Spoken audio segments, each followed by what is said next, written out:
아니, 이 더위에 이게 말이 돼? 파리의 한 호텔에서 창밖을 보며 깊은 한숨을 내쉬는 미국 여기자가 있습니다. 그녀는 며칠 전 다녀온 어딘가를 회상하며 걱정스러운 표정을 짓고 있는데요. 도대체 어떤 이유로 그녀는 이러고 있는 걸까요? 안녕하세요. 세계인들의 한국에 대한 감동적인 이야기를 전해드리는 감동뭉클입니다. 저희 채널은 해외 커뮤니티 레딧과 신청자의 실제 사연을 제보받아 실화를 바탕으로 영상을 제작하고 있습니다. 구독과 좋아요, 알림 설정은 영상 제작에 큰 힘이 됩니다. 오늘의 사연 지금 시작합니다.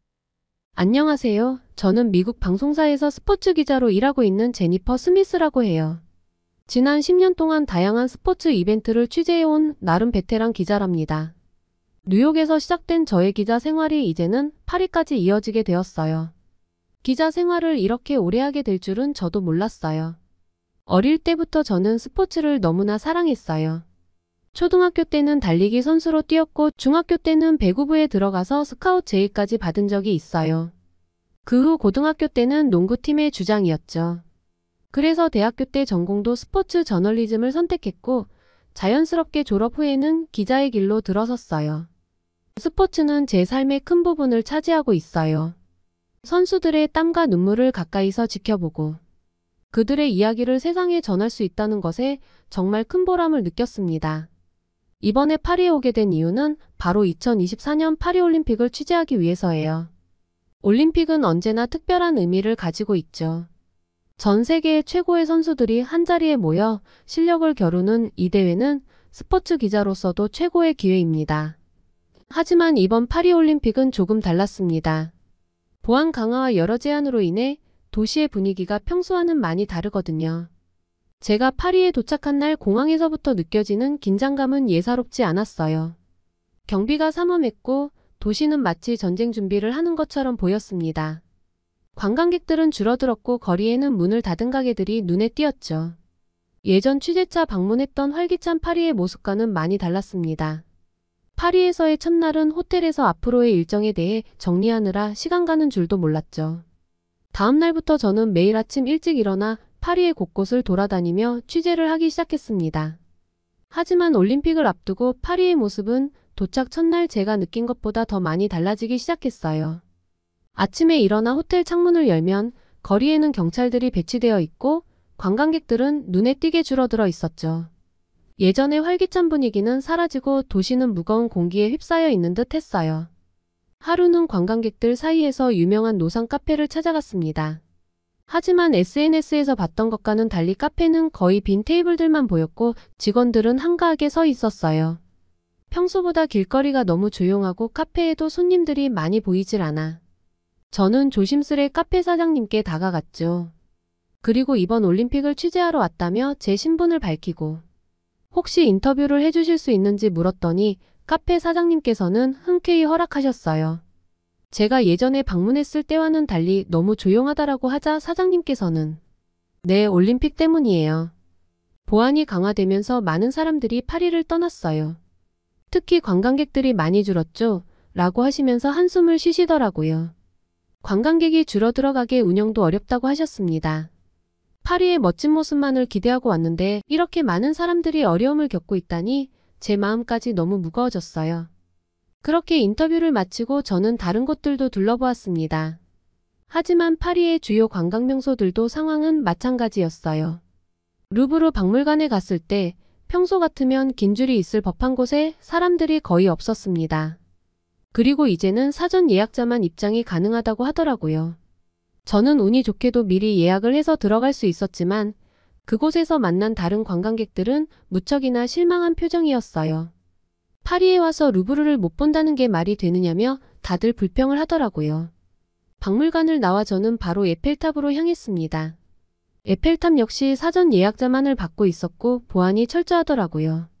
철제 울타리와 경찰들이 곳곳에 배치되어 있었고 평소라면 사진을 찍고 즐거워할 사람들 대신 긴장한 표정의 경찰들만 보였습니다. 이러한 변화들 때문에 파리의 소상공인이 큰 타격을 받고 있는 듯 했죠.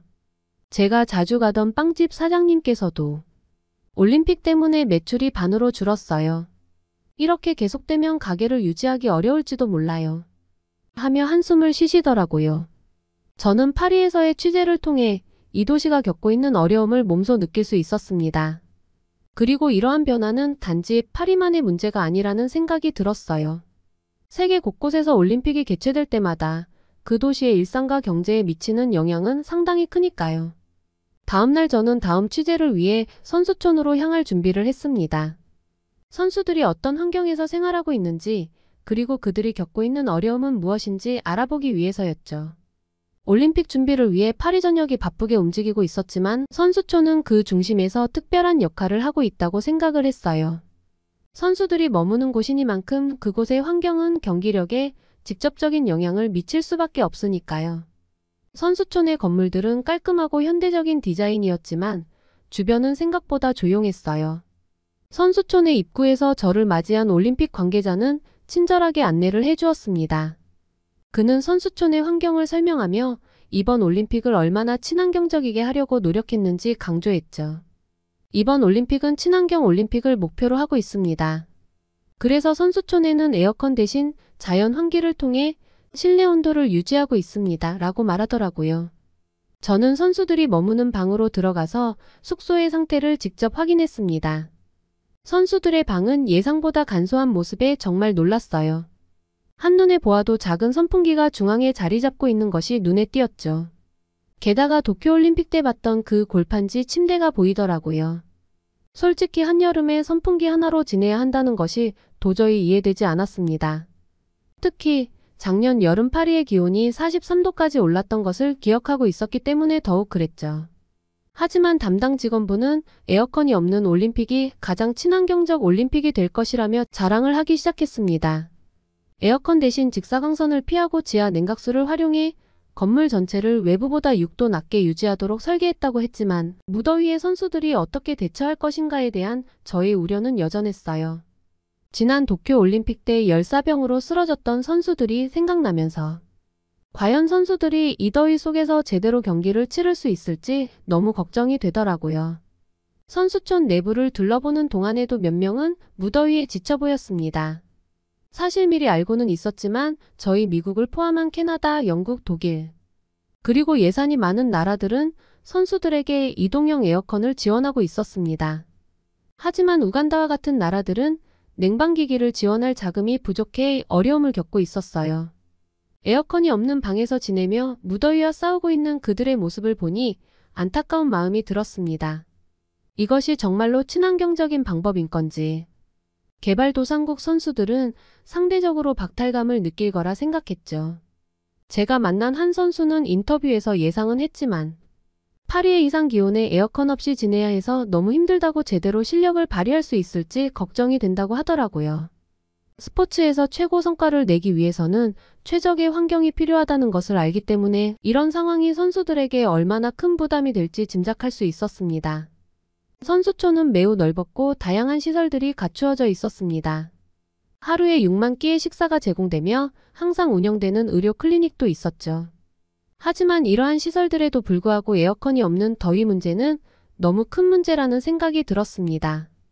그렇게 씁쓸한 마음을 가지고 다음날 저는 한국 선수들의 사전 훈련 캠프를 방문하게 되었어요.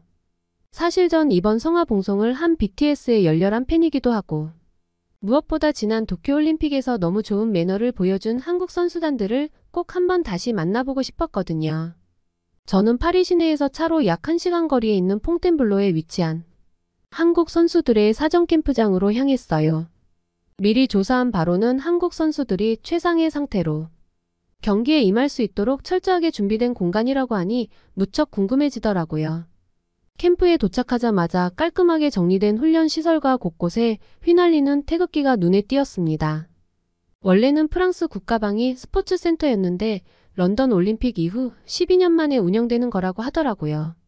훈련 캠프에는 팀 코리아 파리 플랫폼이라고 적혀 있었죠. 관계자의 안내에 따라 저는 내부를 둘러볼 수 있었어요.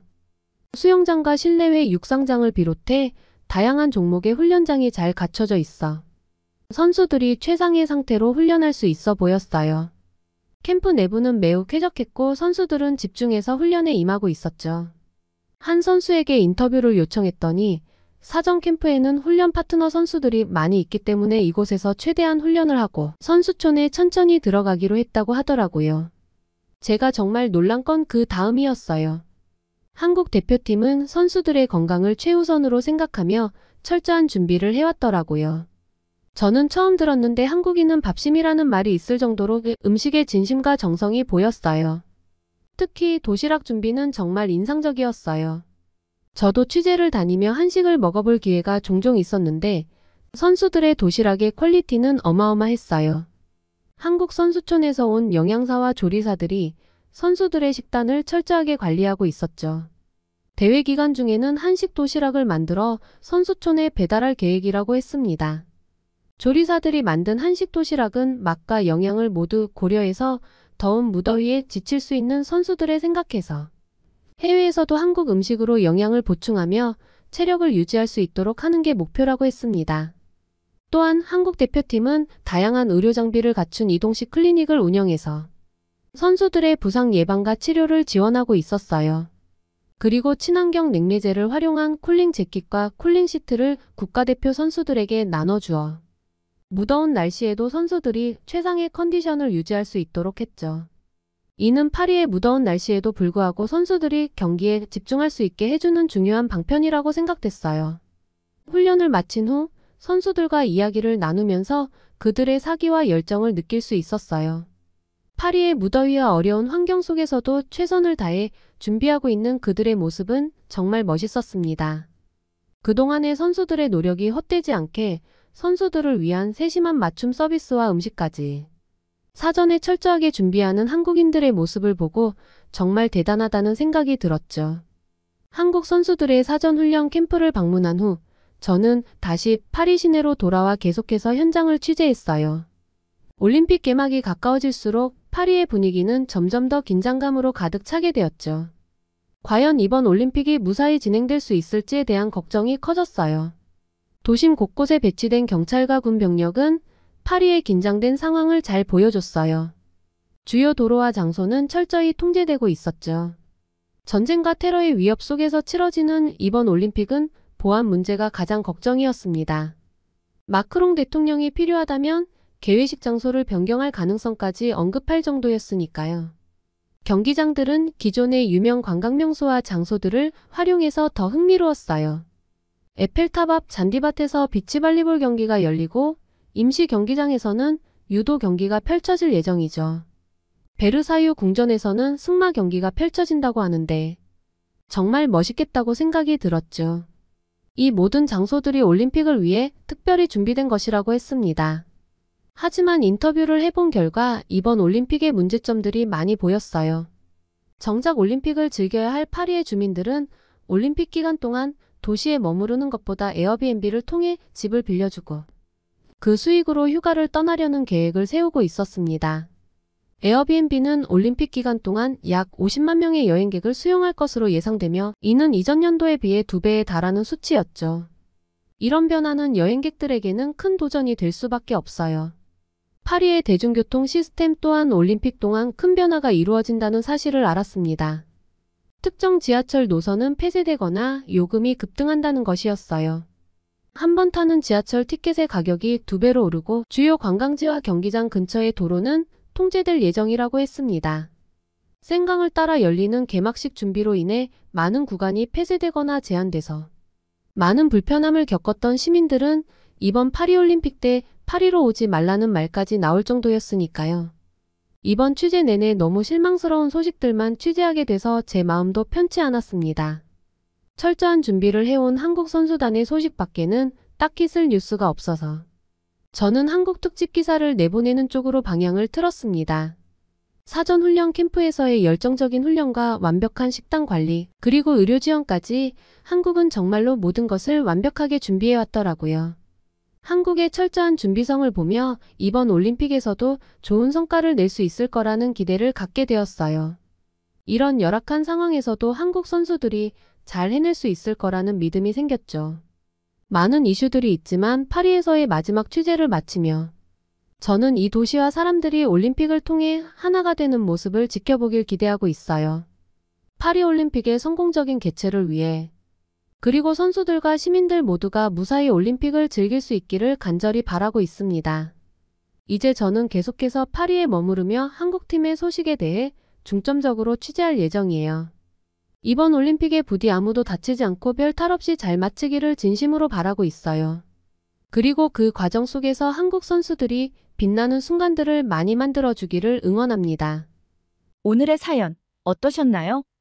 오늘 이야기가 좋으셨다면 구독과 좋아요 눌러주시고 주변의 많은 분들에게 공유해주세요. 사연자분에게 응원과 격려의 말씀들을 댓글로 남겨주세요. 감동 뭉클에서는 여러분의 마음들을 모아 사연자분들에게 전달해드리고 있습니다. 감동적이거나 재미있는 실제 사연들을 제보받고 있으니 소개해주고 싶은 사연이 있으시면 위 메일로 제보해주시기 바랍니다. 오늘도 여러분의 하루의 작은 즐거움이라도 되었기를 바라며 지금까지 감동 뭉클이었습니다. 구독과 좋아요는 영상 제작에 큰 힘이 됩니다. 끝까지 시청해주셔서 감사합니다. 다음에 더 좋은 영상으로 찾아뵙겠습니다. 아니, 한국 선수들은 모두 다 어떻게 저럴 수 있죠? 파리의 뜨거운 올림픽 현장. 여기 한국 선수들의 모든 경기를 지켜본 미국 기자가 있습니다. 그녀는 도저히 믿기지 않는다는 표정으로 옆에 있는 스텝에게 말을 걸고 있는데요. 그들 역시 대단하다며 감탄하고 있습니다.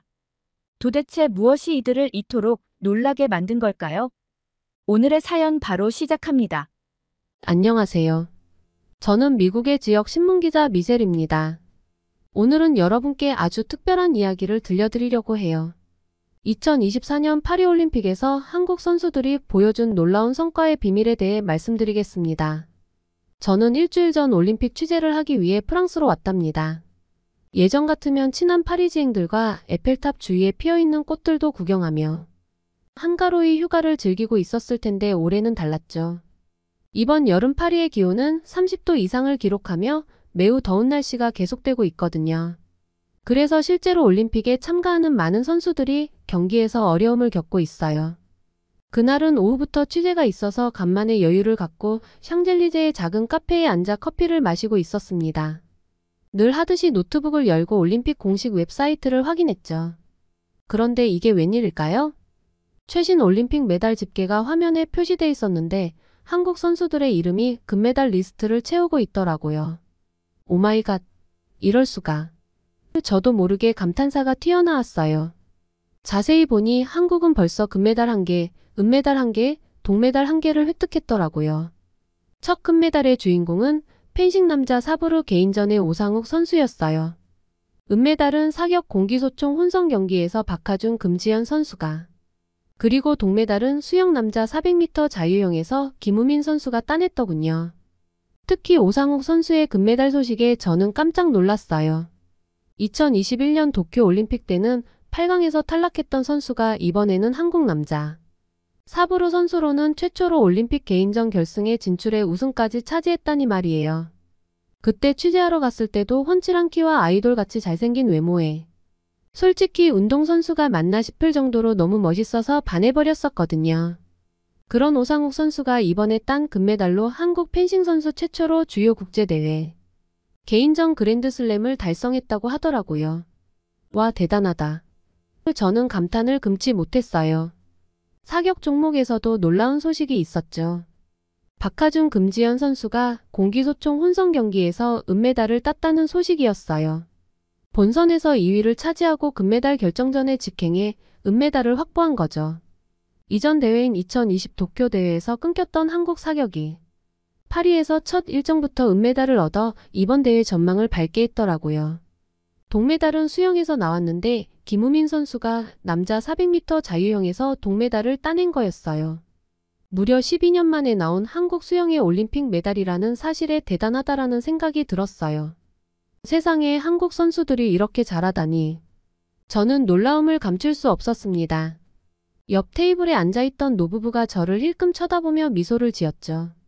무슨 큰 뉴스라도 생겼냐는 노신사의 물음에 저는 한국 선수들이 이번 올림픽에서 놀라운 성과를 거두고 있다며 그 작은 나라에서 대단하지 않냐고 대답했죠. 노부부는 고개를 끄덕이며 관심을 보였습니다. 그때 문득 몇 해 전 한국을 방문했을 때의 기억이 떠올랐어요.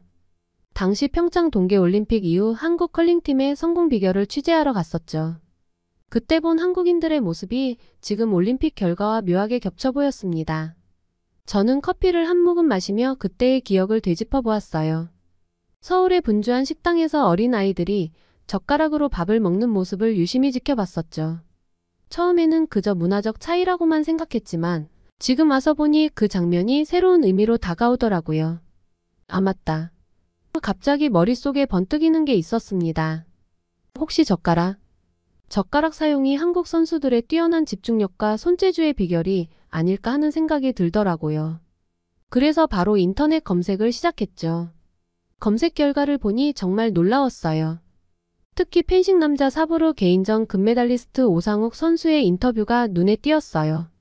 어릴 때부터 젓가락을 사용하면서 자연스럽게 손가락의 미세한 움직임을 잘 제어할 수 있게 되었어요.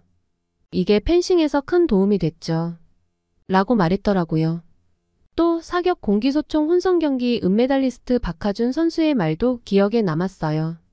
젓가락으로 밥을 먹을 때의 집중력이 사격에도 도움이 되었어요.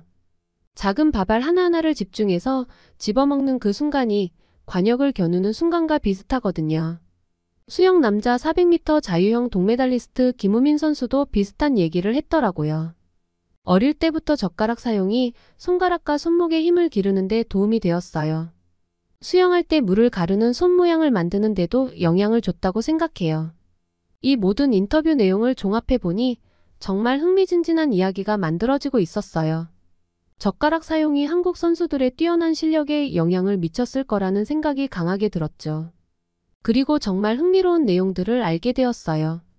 한국의 양궁, 사격, 컬링 등 섬세한 손동작과 높은 집중력이 필요한 종목에서 한국 선수들이 두각을 나타내고 있다는 사실을 발견했죠. BBC 방송의 기사가 눈에 띄었어요. 한국의 양궁 국제대회 성적은 국내 대회 성적과 대체로 일치한다. 라는 헤드라인이었어요. 그 기사는 한국의 국내 경쟁이 이미 세계 수준이라는 의미였죠. 저는 또 다른 흥미로운 사실을 발견할 수 있었어요. 한국은 국제기능 올림픽에서도 최상위권을 유지하고 있었습니다. 목공, 미용, 요리 등 손재주가 필요한 분야에서 한국은 거의 모든 종목에서 뛰어난 실력을 보이고 있었죠. 이건 단순한 우연이 아니라 한국인들의 손재주와 집중력은 어릴 때부터 훈련된 결과라는 생각이 들더라고요. 제가 처음 한국에 취재차 갔을 때 식당에서 젓가락을 사용해 보려고 했지만 너무 어려워서 포기하고 포크로만 밥을 먹었었거든요. 그런데 한국 사람들은 어린아이까지도 젓가락을 너무 잘 사용하는 걸 보고 정말 신기하더라고요. 심지어 한국인들은 젓가락으로 머리카락도 집을 수 있다는 말을 들었을 때는 경악 그 자체였어요. 예전에 제가 너무 좋아하는 BTS 멤버들이 피자를 젓가락으로 먹는 것을 처음 봤을 때 그 충격은 대단했죠. 제가 BTS 팬이라 시간 날 때마다 영상을 보는 게 유일한 낙인데 한 영상에서 젓가락으로 피자를 먹더니 스낵까지도 젓가락으로 먹을 수 있다고 했어요. 젓가락으로 먹으면 손에 기름이 묻지 않아서 좋다고 하면서 과자를 집는 모습을 보고 진짜 한국 사람들은 젓가락의 달인인가? 라는 생각이 들었습니다. 젓가락으로 피자를 먹는 모습은 정말 신선하고 재미있는 광경이었어요. 아마도 한국인들에게는 젓가락을 사용하는 것이 너무나 자연스러운 일이겠죠.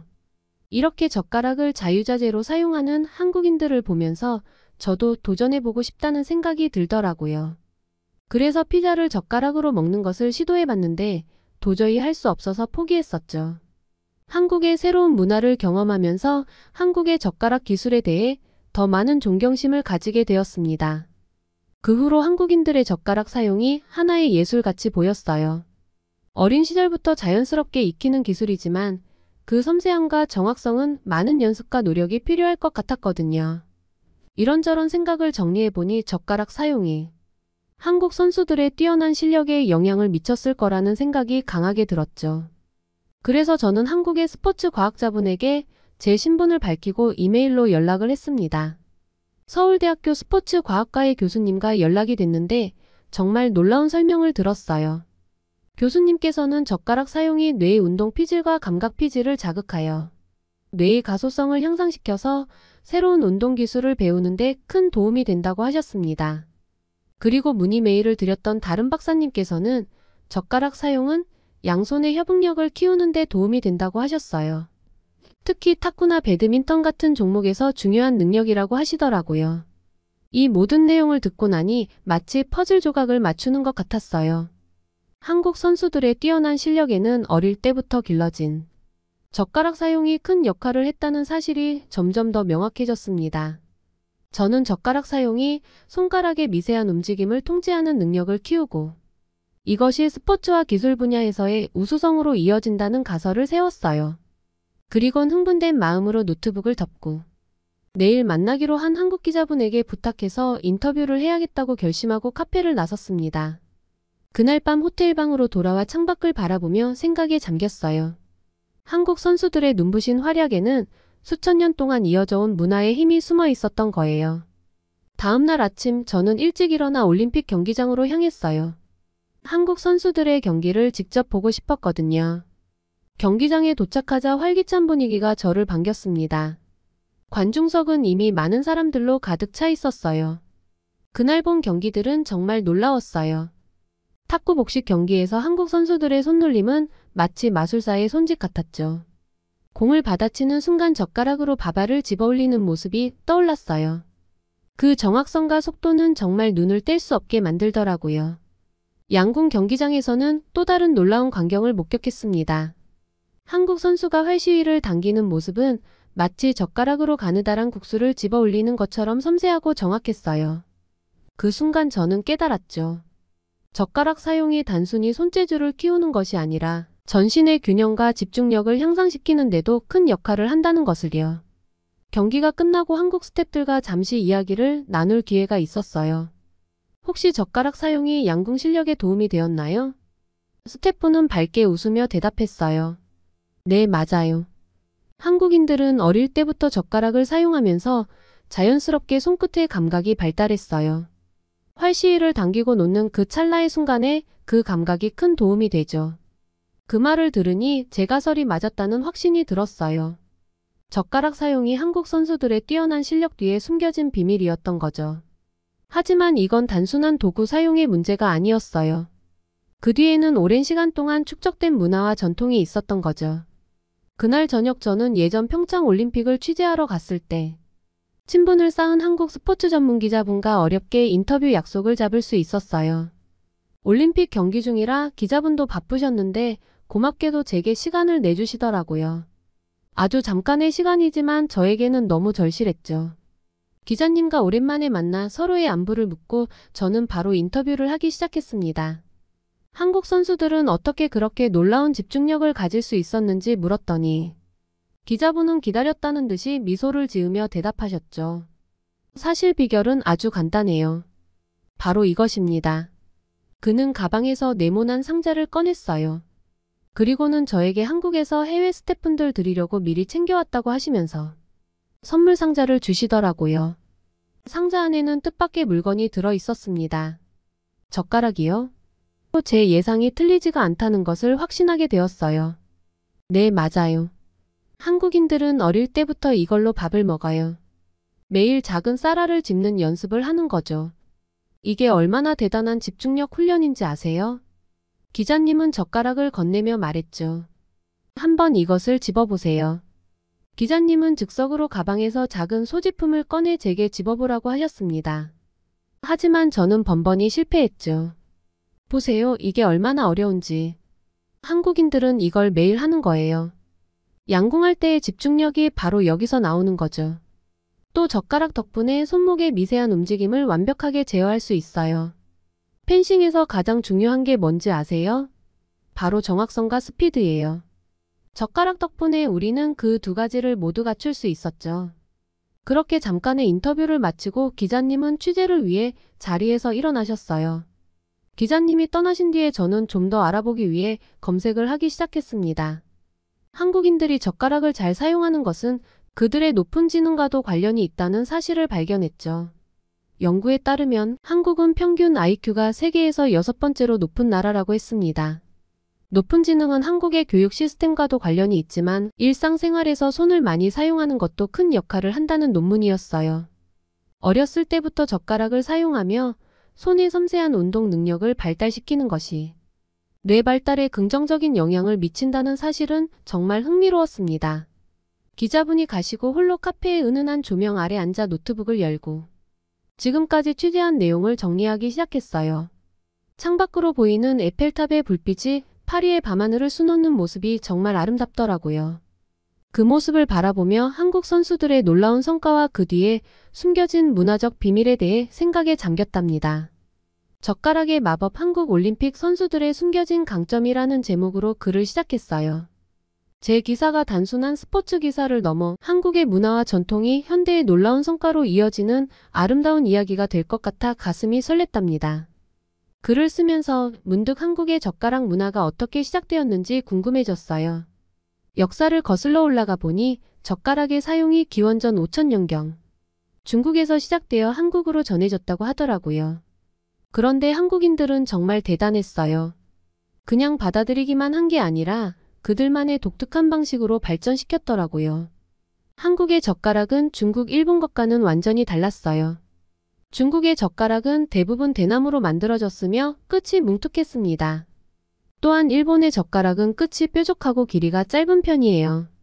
그런데 한국의 젓가락은 특별했어요. 스테인리스 스틸로 만들어진 한국의 젓가락은 무게감이 있으면서도 끝이 납작해 음식을 집기에 더욱 용이해 보였어요.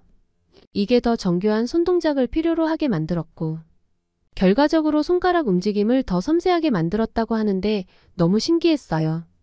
특히 흥미로운 점은 한국 젓가락의 우수성에 대한 여러 연구 결과였어요. 한 연구에 따르면 한국식 젓가락을 사용할 때 손가락의 미세 근육 운동이 더욱 활발해진다고 하더라고요. 손의 정교한 움직임을 요구하는 스포츠 종목에서 한국 선수들이 우수한 성적을 거두는 이유 중 하나라는 것을 확신할 수 있었죠. 또 국제젓가락문화연구소의 보고서에서도 한국의 금속 젓가락이 위생면에서도 우수하다고 평가했습니다. 항균 효과가 있는 은이 함유된 스테인리스 젓가락은 세균 번식을 막아 더욱 안전한 식사를 가능케 한다는 것이죠. 이러한 사실들을 알게 되니 한국은 평범한 일상 속 작은 도구마저도 얼마나 과학적이고 우수한지 새삼 깨닫게 되었습니다. 한국 선수들이 세계 무대에서 빛나는 활약을 펼치는 데에는 이처럼 평범한 일상 속에 자리 잡은 그들의 문화와 전통이 큰 힘이 되고 있는 것 같았죠. 글을 쓰다 보니 궁금증이 더 커졌어요. 젓가락 사용이 우리 뇌에도 영향을 미칠까? 하고 말이죠. 그래서 찾아봤는데 정말 놀라운 사실을 알게 됐어요. 젓가락을 사용하면 뇌의 여러 부분이 동시에 활성화된다는 거예요. 특히 운동 피질, 감각 피질, 그리고 전두엽이 열심히 일한다고 하더라고요. 이런 뇌 활성화는 식사 시간에만 일어나는 게 아니라는 사실이었죠. 지속적으로 젓가락을 사용하면 뇌가 더 유연해지고 새로운 기술을 배우는 능력도 좋아진다는 사실을 알게 되었어요.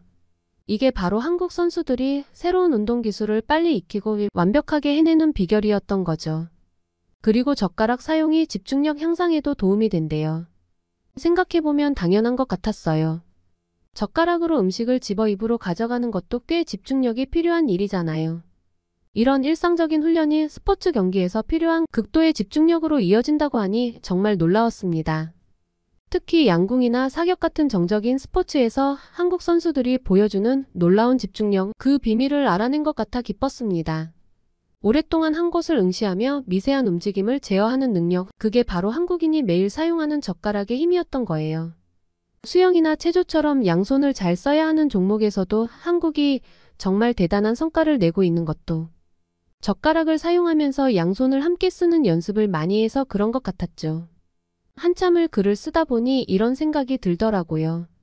젓가락 사용의 효과가 한국 선수들한테만 해당되는 걸까? 젓가락을 사용하는 다른 나라 선수들도 비슷한 장점이 있지 않을까 하는 생각도 들더라고요. 그래서 바로 검색을 해봤지만 젓가락을 사용하는 중국이나 일본에서의 그런 성과는 찾아볼 수가 없었어요. 단지 젓가락 사용만으로 한국 선수들의 뛰어난 성과를 다 설명할 수는 없다는 사실을 깨달았어요. 열심히 훈련하고 노력하고 또 국가에서 지원해주는 것 등 여러 가지가 함께 작용했을 거예요. 한참을 글을 쓰다 보니 어느새 밖이 어두워졌더라고요. 마지막 문장을 적으면서 한국인들의 젓가락은 단순한 도구가 아닌 그들의 문화와 전통이 현대의 놀라운 성과로 이어지는 아름다운 연결고리였음을 깨닫게 되었어요. 한국 선수들의 성공은 이런 문화적 유산과 현대 과학이 만나 이뤄낸 훌륭한 결과였던 거죠. 호텔로 돌아오며 저는 제가 쓴 기사가 단순히 한국의 성공 비결을 넘어서 문화의 힘과 전통의 가치를 다시 한번 생각해보게 하는 계기가 되면 좋겠다는 생각이 들었습니다. 또 그런 연구가 스포츠 과학의 새로운 길을 열어주고 나아가 교육이나 아이들 성장에도 도움이 될 수도 있겠다는 생각이 들었어요. 제 기사가 많은 분들께 영감을 줘서 젓가락을 사용하지 않는 다른 나라에서도 선수들을 위한 새로운 훈련 방법을 만들어냈으면 좋겠다는 생각이 들었습니다. 또 전 세계 부모님들이 아이들의 손가락 근육과 집중력 향상을 위해 젓가락 사용을 시키는 붐이 일지 않을까 하는 행복한 상상을 잠시 해보았습니다. 파리의 아름다운 밤거리를 걸으며 이번 취재가 단순한 기사 작성을 넘어 문화와 과학 그리고 스포츠가 만나는 흥미진진한 여정이 되겠다는 생각이 들었습니다. 에펠탑의 불빛이 점점 멀어지는 가운데 남은 종목에서 한국 선수들이 또 어떤 놀라운 성과를 보여줄지 기대하며 호텔로 돌아왔습니다.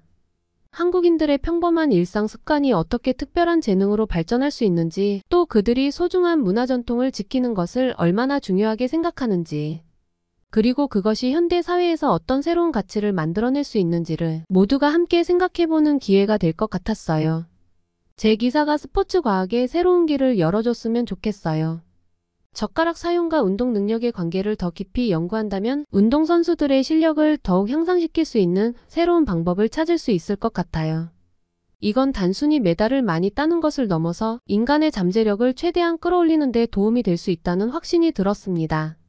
저는 호텔방에 도착해서 다음날 있을 화상회의를 준비하며 이 기사를 어떻게 더 발전시킬 수 있을지 고민했어요. 젓가락의 비밀은 이제 막 밝혀지기 시작했을 뿐이에요. 앞으로 더 많은 연구와 발견이 이어질 텐데 그 과정에서 한국의 문화와 과학 그리고 인간의 잠재력에 대해 더 깊이 이해하게 될 좋은 기회가 될 거라는 확신이 들었습니다. 밤이 깊어갈수록 파리의 거리는 조용해졌지만 제 머릿속은 여전히 활기찼어요. 한국 선수들의 성공 비결을 알게 된 지금 저는 앞으로의 올림픽을 더욱 흥미진진한 눈으로 바라보게 될 것 같아요. 제 이야기는 단순히 한 번의 기사로 끝나지 않을 거예요. 앞으로도 계속해서 한국 선수들의 숨겨진 비밀을 알아내서 그들의 성공 스토리를 세상에 전하고 싶어요. 내일은 또 얼마나 놀라운 경기를 보게 될지, 어떤 새로운 이야기를 발견할 수 있을지 너무 기대돼요. 오늘의 사연 어떠셨나요? 젓가락 사용이 정말로 한국 선수들의 뛰어난 집중력과 손재주의 비결이었을까요? 아니면 다른 숨겨진 비밀이 있었던 걸까요? 우리의 일상 속에 숨어있는 또 다른 보물은 없는지 다양한 의견 부탁드리며 사연자분에게 응원과 격려의 말씀들을 댓글로 남겨주세요. 감동 뭉클에서는 여러분의 마음들을 모아 사연자분들에게 전달해드리고 있습니다. 감동적이거나 재미있는 실제 사연들을 제보받고 있으니 소개해주고 싶은 사연이 있으시면 위 메일로 제보해주시기 바랍니다. 오늘 사연이 좋으셨다면 구독과 좋아요 눌러주시고 주변의 많은 분들에게 공유해주세요. 여러분의 작은 관심이 영상 제작에 큰 힘이 됩니다. 끝까지 시청해주셔서 감사합니다. 다음에 더 좋은 영상으로 찾아뵙겠습니다. 한국은 대체 못하는 게 뭔가요? 한국 선수들의 기술, 인성, 외모부터 한국 기업들의 마케팅 기획 능력까지 모든 것을 갖춘 한국이 정말 부럽네요. 파리 올림픽이 시작된 이후로 한국 선수들의 철저한 준비와 체계적인 지원이 전 세계 사람들의 주목을 받고 있습니다. 더불어 한국에 대한 긍정적인 감정을 가진 사람들이 확실히 늘어났다고 하는데요. 이들은 프랑스의 이해할 수 없는 행동에 대해 우리보다 더 분노하고 있다고 합니다. 오늘의 이야기는 파리 올림픽 스위스 하우스에서 홍보를 담당하고 있는 한 여성 스텝이 올림픽 기간 동안 한국에 반하게 된 이야기입니다. 오늘의 사연 지금 시작합니다. 안녕하세요. 제 이름은 루카스 하이델베르크예요. 네, 남자 이름 같지만 저는 여자랍니다. 부모님께서 아들을 원하셨다나 봐요. 하지만 저는 제 이름이 꽤 마음에 들어요. 특별하니까요. 저는 스위스 출신으로 2024 파리 올림픽에서 스위스 하우스 홍보를 담당하고 있어요. 정말 꿈만 같아요. 아직도 가끔 제가 정말 여기 있는 건가 싶어요. 어릴 적 저는 스위스의 작은 마을에서 자랐어요. 푸른 초원, 하얀 눈 덮인 산들, 그리고 소들의 방울소리. 지금도 눈을 감으면 그 평화로운 풍경이 선명히 떠올라요. 저희 아버지는 목수셨고 어머니는 전통 공예를 하셨어요. 집안 가득 아버지가 만든 가구들과 어머니의 손끝에서 탄생한 아름다운 작품들로 채워져 있었죠. 그런 환경에서 자란 덕분일까요? 저는 자연스럽게 스위스의 전통과 문화에 깊은 애정을 가지게 되었어요. 그리고 언젠가부터 꿈을 꾸기 시작했죠. 우리의 아름다운 문화를 온 세상에 알리고 싶다고요. 대학에 가서 저는 커뮤니케이션과 마케팅을 전공했습니다. 그리고 정말 열심히 공부했어요. 방학 때마다 각종 문화 행사에 참여하고 축제에서 자원봉사를 도맡아 하면서 모든 기회를 놓치지 않으려 했죠. 그 모든 경험들이 지금의 저를 만들었다고 생각해요. 그리고 마침내 꿈만 같은 기회가 찾아왔어요. 스위스 올림픽 위원회 홍보 담당자로 일할 수 있게 된 거예요. 게다가 이번 파리올림픽에서 스위스 하우스를 통해 우리 문화를 세계에 알리는 중요한 임무까지 맡게 되었죠. 파리에 도착하니 마치 그림 속에 들어온 기분이었어요.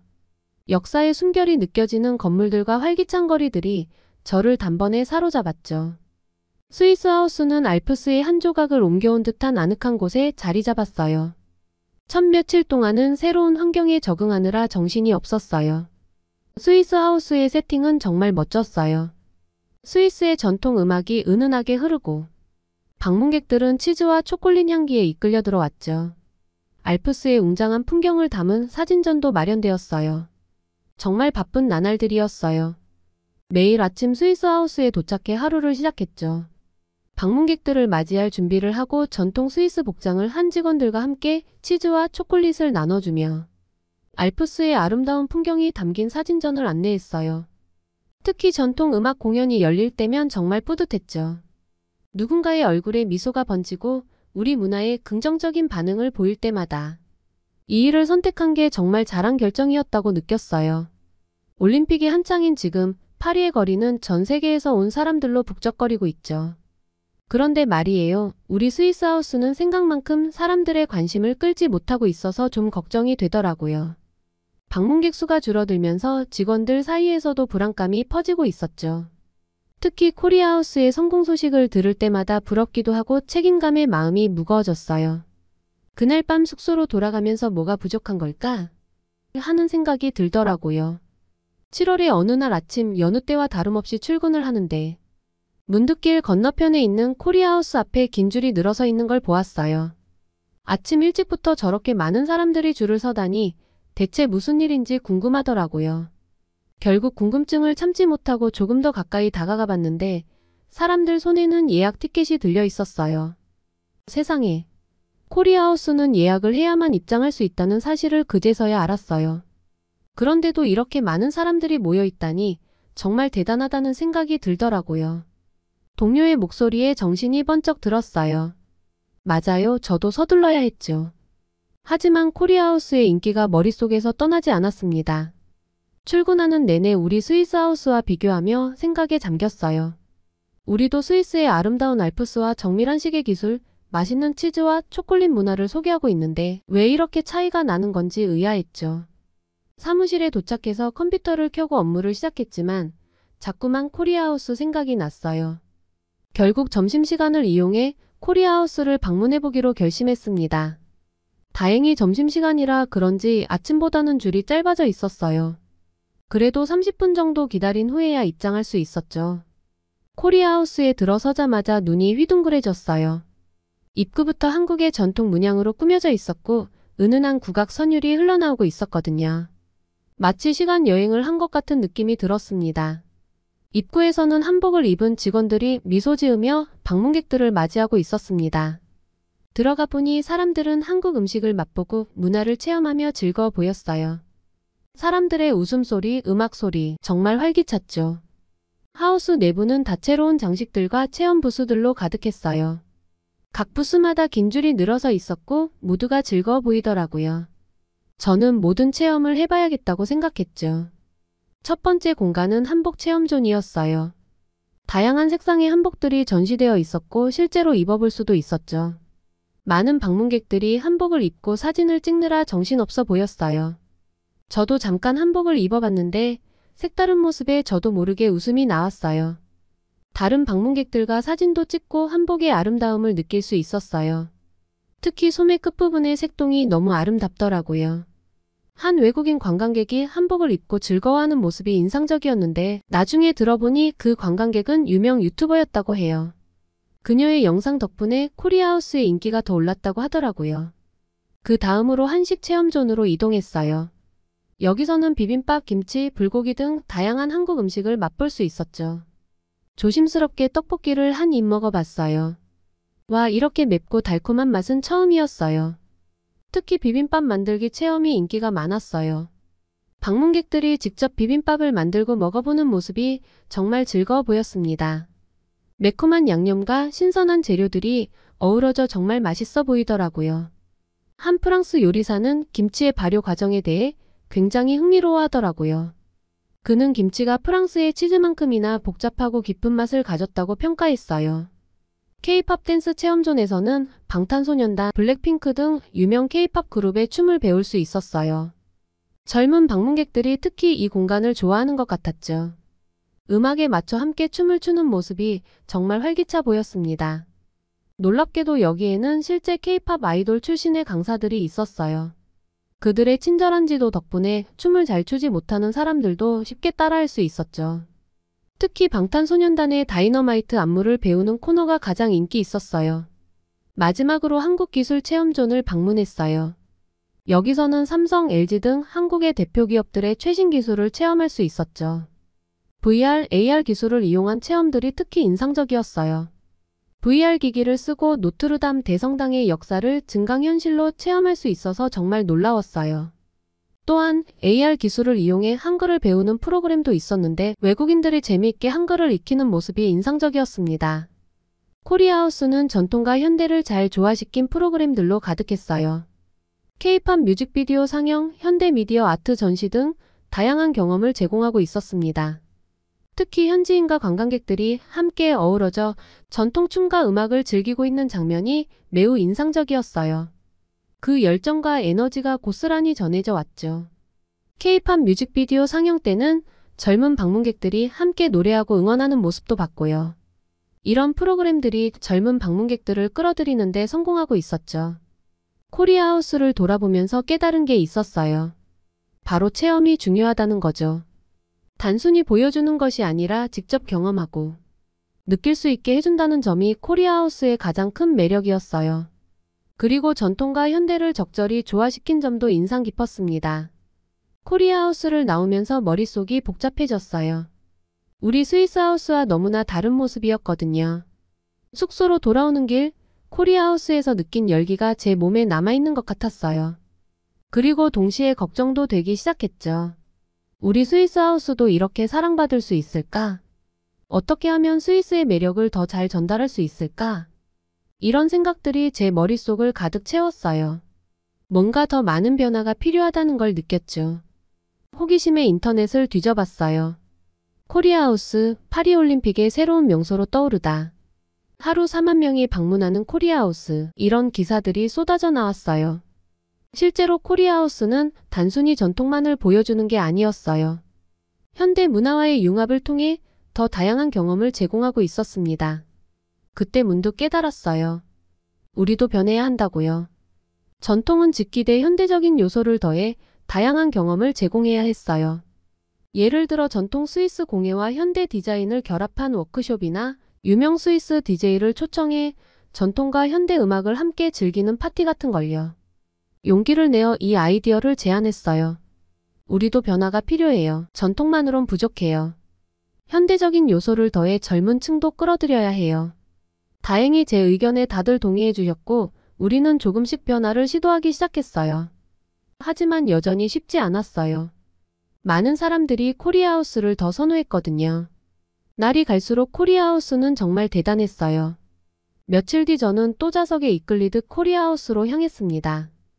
K-팝 댄스 클래스가 한창이었고 젊은이들이 열정적으로 춤을 추고 있었어요. 그 에너지가 저에게도 전달되어 나도 모르게 몸을 흔들고 있더라고요. 공연이 끝난 후 그곳에서 만난 한국인과 이야기를 나눴어요.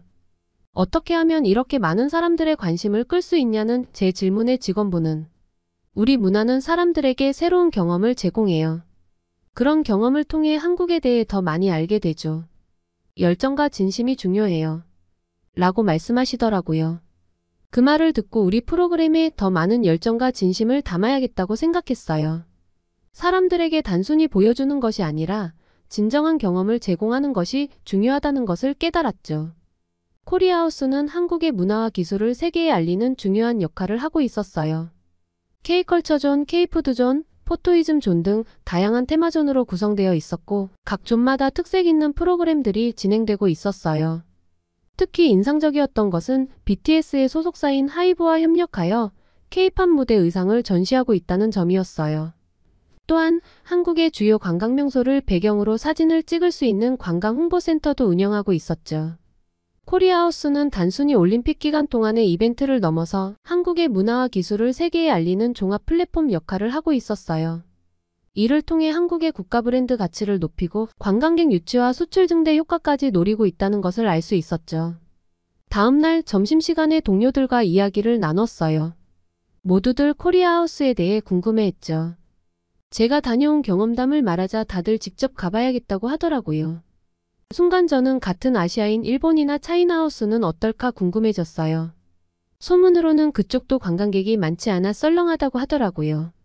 다음 날 저는 일본과 중국 하우스도 방문해보기로 했어요. 먼저 재팬하우스에 갔는데 예상대로 달리 사람들이 그리 많지 않았어요. 재팬하우스는 전통적인 일본 문화를 소개하는 데 중점을 두고 있었죠. 다도 체험, 오리가미 접기, 스시 만들기 등의 프로그램이 있었어요. 하지만 뭔가 새로운 것이 부족해 보였어요. 방문객들도 그리 오래 머물지 않고 금방 나가는 모습이 보였죠. 차이나하우스는 더 심각했어요. 입구부터 거의 텅 비어 있었죠. 중국 전통 무술 시범과 판다 인형 만들기 체험 등이 있었지만 사람들의 관심을 끌지 못하고 있었어요. 직원들도 힘없어 보였죠. 나중에 들어보니 정치적인 이유로 차이나하우스에 대한 보이콧 운동도 있었다고 해요. 이 모든 경험을 바탕으로 사무실로 돌아와 바로 회의를 소집했어요. 코리아하우스에서 본 것들을 팀원들과 공유하고 우리도 변화가 필요하다고 제안했죠. 스위스의 아름다운 알프스 산맥을 VR로 체험하게 한다던가 스위스 치즈 만들기 체험을 추가하는 등의 아이디어를 냈어요. 또한 스위스의 정밀시계 기술을 보여줄 수 있는 워치메이킹 체험도 제안했죠. 회의 중에 한 동료가 재미있는 사실을 알려줬어요. 코리아하우스의 성공 비결 중 하나가 바로 SNS 마케팅이었다고 해요.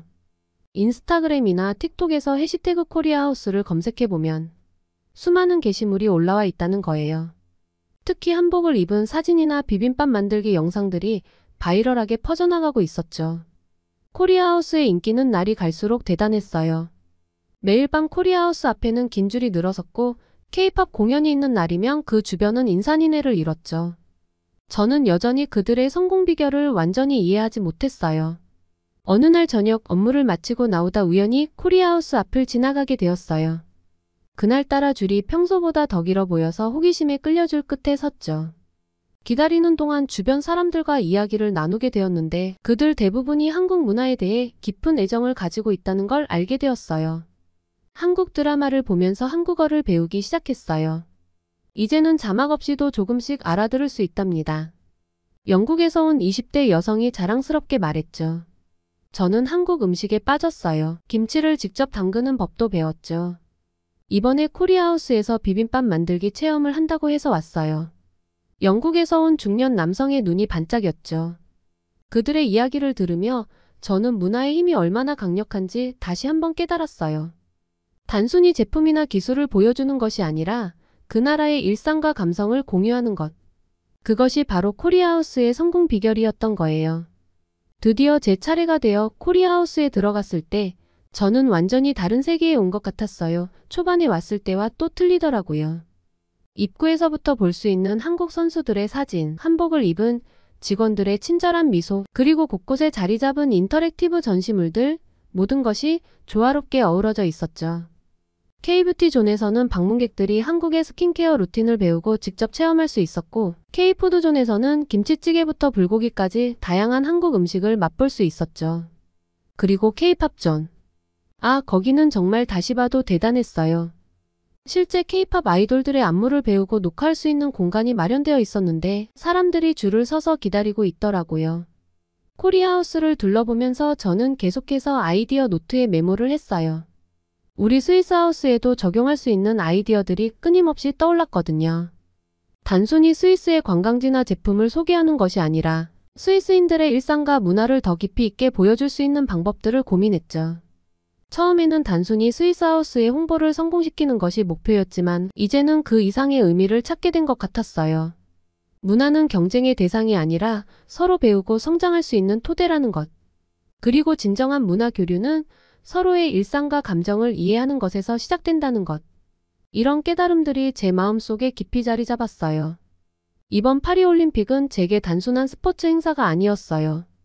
그것은 문화의 힘을 깨닫고 서로 다른 세계를 이해하며 새로운 가능성을 발견하는 특별한 여정이었답니다. 그리고 저는 이 여정이 여기서 끝나지 않을 거라고 굳게 믿어요.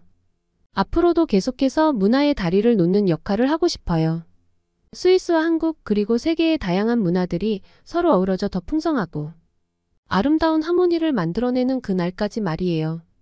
하지만 그 전에 우리 매종 스위스를 더욱 매력적으로 만들어야겠죠. 우리 매종 스위스는 정말 특별한 곳이에요. 평소에는 일반인에게 공개되지 않는 스위스 대사관 정원 한가운데 위치해 있거든요. 2024년 7월 24일부터 8월 11일까지의 올림픽 기간과 8월 27일부터 9월 8일까지의 패럴림픽 기간 동안 매일 문을 열 예정이에요. 한국 덕분에 정말 많은 것을 배웠어요. 문화를 통해 사람들의 마음을 움직일 수 있으며 전통과 현대를 조화롭게 융합할 수 있다는 사실. 그리고 가장 중요한 것은 작은 나라도 세계적인 문화 강국이 될 수 있다는 것을 말이죠. 이런 교훈들을 바탕으로 매종 스위스의 프로그램을 더욱 풍성하게 만들었습니다. 우리도 다양한 이벤트 프로그램을 준비했어요. 특히 창의적인 레스토랑 컨셉으로 스위스 특선 요리를 선보일 예정이에요. 목가적인 정원에서 열리는 전시회와 올림픽 경기 및 메달 수여식을 볼 수 있는 공공 프로젝션 존도 마련했죠. 가장 기대되는 건 음악 공연이에요. 그리고 8월 1일에는 스위스 국경일 행사도 준비했답니다. 파리에서 스위스의 정신을 느낄 수 있는 특별한 날이 될 거예요. 그리고 8월 31일에는 스위스 코미디언들의 공연도 기획해 두었습니다. 이런 여러 프로그램으로 매종 스위스도 코리아 스위스처럼 관광객들로 붐볐으면 좋겠어요. 코리아하우스에서 본 것처럼 문화의 힘은 정말 대단하니까요. 저는 특히 한국의 정문화에 큰 감동을 받았습니다. 코리아하우스를 방문했을 때 처음 만난 사이임에도 불구하고 친절하게 대해주시는 모습에 마음이 따뜻해졌죠. 음식을 나누고 서로를 배려하는 문화가 참 좋아 보였어요. 이런 문화적 특성이 한국의 빠른 발전과 세계적인 문화 확산의 원동력이 되지 않았을까 생각했습니다. 올림픽이 끝나기 전에 저는 이 경험을 바탕으로 스위스하우스에 몇 가지 변화를 주고 싶어요. 우선 방문객들과 더 적극적으로 교류할 수 있는 프로그램을 만들려고 합니다. 단순히 스위스 문화를 보여주는 것에서 그치지 않고 함께 참여하고 체험할 수 있는 기회를 늘리는 거죠. 이런 변화들을 통해 스위스하우스가 더 많은 사람들의 관심을 끌 수 있기를 바랍니다. 물론 이 모든 것들은 코리아하우스에서 배운 교훈들을 바탕으로 하고 있죠. 한국 문화의 힘을 직접 경험한 후 저는 문화교류의 중요성을 더욱 깊이 깨닫게 되었어요. 단순히 자국의 문화를 보여주는 것을 넘어 방문객들이 직접 체험하고 느낄 수 있는 기회를 제공하는 것이 얼마나 중요한지 알게 되었거든요. 코리아하우스 직원들과 한국의 시스템 덕분에 새로운 시각을 얻을 수 있었고 정말 많은 것을 배웠습니다. 앞으로 남은 올림픽 기간 동안 저는 이 경험을 최대한 활용하여 스위스하우스를 발전시키고 싶습니다. 그리고 언젠가 기회가 된다면 꼭 한국을 방문해보고 싶어요. 코리아하우스에서 맛본 한국 문화의 일부분이 아닌 한국의 진정한 모습을 직접 경험해보고 싶습니다. 이번 파리올림픽에서의 경험, 특히 코리아하우스에서 제가 보고 들은 것들이 제 인생을 크게 변화시킬 것 같아요. 문화의 힘, 그리고 문화 교류의 중요성을 깨달은 만큼 앞으로 제 일에 대한 접근 방식도 많이 달라질 것 같습니다. 한국 문화에서 배운 정의 정신을 스위스 문화와 어떻게 접목시킬 수 있을지 많은 고민과 도전이 기다리고 있겠죠. 하지만 이 모든 과정이 정말 기대됩니다. 올림픽이 끝나고 스위스로 돌아가면 이번 경험을 바탕으로 더 많은 문화교류 프로그램을 기획하고 싶어요. 특히 한국과의 교류에 중점을 두고 싶습니다. 스위스 코리아 문화 위크 같은 행사를 열어 스위스 사람들에게 한국 문화의 매력을 소개하고 싶어요. 문화는 우리를 나누는 벽이 아니라 연결하는 다리라는 걸 이번 경험을 통해 다시 한번 깨달았습니다. 앞으로도 이 믿음을 가지고 문화의 다리를 놓는 일에 헌신하고 싶어요. 그리고 그 여정의 시작점에 코리아하우스가 있었다는 것을 항상 기억할 거예요. 지금 이 순간에도 올림픽 공원 곳곳에서 새로운 문화적 교류가 일어나고 있겠죠. 그 모든 순간들이 모여 우리 세상을 더욱 다채롭고 아름답게 만들어가는 거라고 생각해요. 제가 그 여정의 작은 일부가 될 수 있어 정말 행복해요. 앞으로 남은 올림픽 기간 동안 저는 계속해서 새로운 문화와의 만남을 기대하며 지내게 될 것 같아요. 그리고 이 경험들을 통해 배운 것들을 다른 이들과 나누며 세상에 작은 변화를 만들어가고 싶습니다. 문화의 다리를 놓는 일은 결코 쉽지 않겠지만 그만큼 보람있고 가치 있는 일이라고 믿어요. 우리가 서로를 이해하고 존중할 때 우리는 더 나은 세상을 만들 수 있다고 생각해요. 파리올림픽은 여러 가지 문제를 겪고 있지만 한국 선수들의 페어플레이와 경기 매너, 선수들을 위한 도시락과 의료진 등 철저한 사전 준비, 그리고 삼성 갤럭시 폰 제공을 통한 기술 발전 홍보는 한국 문화의 우수성과 기술력을 세계에 알릴 수 있는 기회가 되었습니다. 한국은 모든 면에서 정말 놀라운 나라인 것 같아요. 코리아하우스의 성공 비결을 배우며 우리도 독특한 매력을 더해 더 많은 사람들에게 스위스 문화의 아름다움을 알릴 수 있기를 기대합니다. 오늘의 사연 어떠셨나요? 여러분께서 자랑스럽게 생각하시는 한국의 문화를 댓글로 남겨주세요. 감동 뭉클에서는 여러분의 마음들을 모아 사연자분들에게 전달해 드리고 있습니다. 감동적이거나 재미있는 실제 사연들을 제보받고 있으니 소개해주고 싶은 사연이 있으시면 위 메일로 제보해 주시기 바랍니다. 오늘 사연이 좋으셨다면 구독과 좋아요 눌러주시고 주변의 많은 분들에게 공유해 주세요. 여러분의 작은 관심이 영상 제작에 큰 힘이 됩니다. 끝까지 시청해 주셔서 감사합니다. 다음에 더 좋은 영상으로 찾아뵙겠습니다.